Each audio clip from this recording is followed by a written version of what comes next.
Right ఇక పవన్ కళ్యాణ్ పై criminal కేసుకి సంబంధించిన బ్రేకింగ్ న్యూస్ చూస్తున్నాం. AP deputy CM Pawan Kalyan పై క్రిమినల్ కేసు నమోదైంది. ఇటీవల తమిళనాడులోని మధురైలో జరిగిన మురుగన్ భక్తుల సదస్సులో పవన్ పాల్గొన్నారు.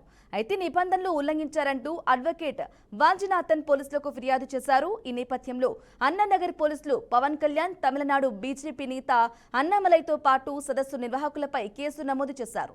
ఈ క్రమంలో పలు సెక్షన్ల కింద అభియోగాలు నమోదు చేశారు.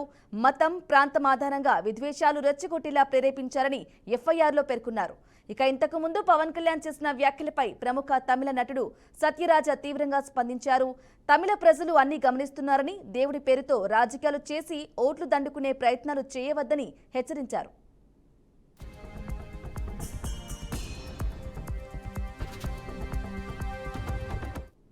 రైట్ గా పవన్ పై నమోదైన కేసుకి సంబంధించిన పూర్తి సమాచారం మా బ్యూరో చీఫ్ సాంబశివరావు అందిస్తారు. సాంబశివరావు చెప్పండి, పవన్ కళ్యాణ్ పై క్రిమినల్ కేసు కూడా నమోదైనట్లుగా తెలుస్తోంది, మరి అప్డేట్స్ ఏంటి? బ్రాహ్మణి మొత్తంగా చూసుకోవచ్చు. AP deputy CM Pawan Kalyan పై క్రిమినల్ కేసు అయితే నమోదైంది. ఇటీవల తమిళనాడులోని మదురైలో జరిగినటువంటి మురుగన్ భక్తుల సదస్సులో పవన్ కళ్యాణ్ పాల్గొన్న విషయం తెలిసిందే. అయితే అక్కడ నిబంధనలు ఉల్లంఘించారంటూ కూడా అడ్వకేట్ వాంజినాథన్ పోలీసులకు ఫిర్యాదు చేశారు.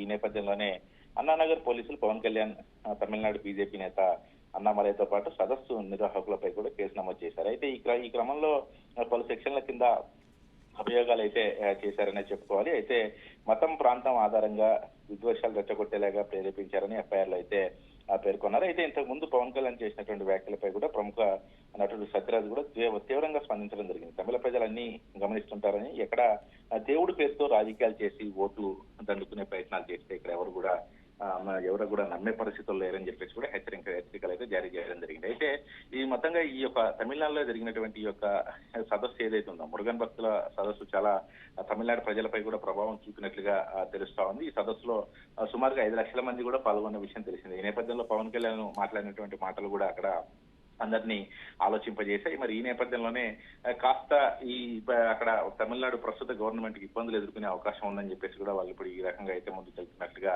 జనసేన నాయకులు అయితే ఆరోపిస్తా ఉన్నారు. అక్కడ ఉన్నటువంటి క్రమేపీ గ్రాఫ్ పెరుగుతుండటంతో అక్కడ పవన్ కళ్యాణ్ కి కూడా ఎక్కువ తెలుగు వాళ్ళు ఉండటంతో రేపు ఎన్నికల్లో పవన్ కళ్యాణ్ ప్రసంగం తీవ్ర ప్రభావం చూపిద్దనే భావంతో ఈ రకంగా అక్కడ ఉన్నటువంటి ప్రభుత్వం, తమిళనాడు ప్రభుత్వం ఈ రకంగా కేసులు వేస్తున్నారని చెప్పేసి కూడా చెబుతున్నటువంటి పరిస్థితి. మరి అక్కడైతే తమిళనాడు గవర్నమెంట్ అయితే ఒకటే చెప్తా ఉంది, ఇక్కడ ఈ మత విద్వేషాలు రెచ్చగొట్టి అక్కడ దేవుడి పేరుతో ఓట్లు దండుకునే ప్రక్రియ అయితే కొనసాగుతుంది. అక్కడెక్కడో పక్క రాష్ట్రంలో నుంచి వచ్చి ఇక్కడ పవన్ కళ్యాణ్ ప్రసంగాలు, అదేవిధంగా ఇక్కడ ఉన్నటువంటి విధి విధానాలపై మాట్లాడడం చాలా విడ్డూరంగా ఉందని చెప్పేసి కూడా తమిళ నాట ఉన్నటువంటి కొంతమంది రాజకీయ నాయకులు కూడా విమర్శిస్తున్నటువంటి పరిస్థితి. మొన్న అక్కడ ఉన్నటువంటి ఒక మంత్రి కూడా పవన్ కళ్యాణ్ ఇక్కడ నుంచి పోటీ చేయాలని చెప్పేసి ఆయన డిమాండ్ కూడా చేయడం జరిగింది. మరి ఈ నేపథ్యంలో మరి ఇప్పుడు పవన్ కళ్యాణ్ పై అక్కడ క్రిమినల్ కేసులు, అదేవిధంగా అన్నామలైతో పాటు కొంతమంది ఎవరైతే అక్కడ సభ నిర్వహించారో వారిపై పలు సెక్షన్ల కింద కేసులు నమోదు చేశారు. కాబట్టి మరి దీన్ని ఏ విధంగా స్వీకరిస్తారో, మరి ఎట్లా ముందుకు వెళ్తారో అనేది మాత్రం వేచి చూడాల్సిన అవసరం అయితే కనబడతాం. అయితే సాంబశివరావు చెప్పండి, ఇక పవన్ పై నమోదైన క్రిమినల్ కేసుపై పవన్ వర్షన్ ఏంటి, అసలు ఆయన స్పందించారా?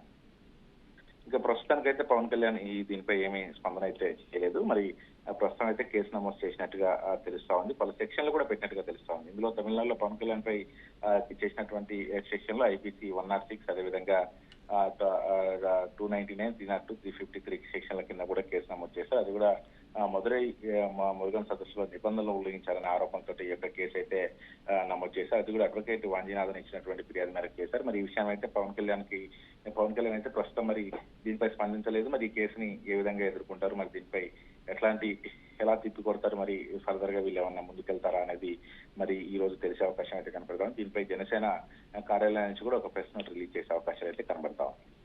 Right Sambasivarao, thank you for the updates.